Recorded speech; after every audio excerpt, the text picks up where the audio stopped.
High, আসসালামু আলাইকুম। আহ, আমরা এখন আছি হচ্ছে চায়নার, যাকে চীন বলে সবাই, গুয়াংজুতে। আলহামদুলিল্লাহ, আমাদের কিছু উইশ আল্লাহ যেন পূরণ করে, যে উইশ নিয়ে আসছি। আমি এখানে চারটার আছে একটা ফ্যাক্টরি থেকে আরেকটা ফ্যাক্টরির উদ্দেশ্যে আমরা রওনা করছি।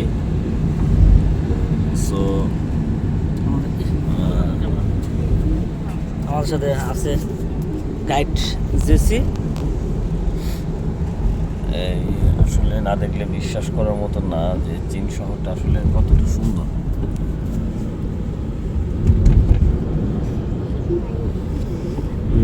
এখানে যদি বলি যে এখানে নাই কোনো গাড়ির হর্ন, নাই কোনো traffic jam, system is equal.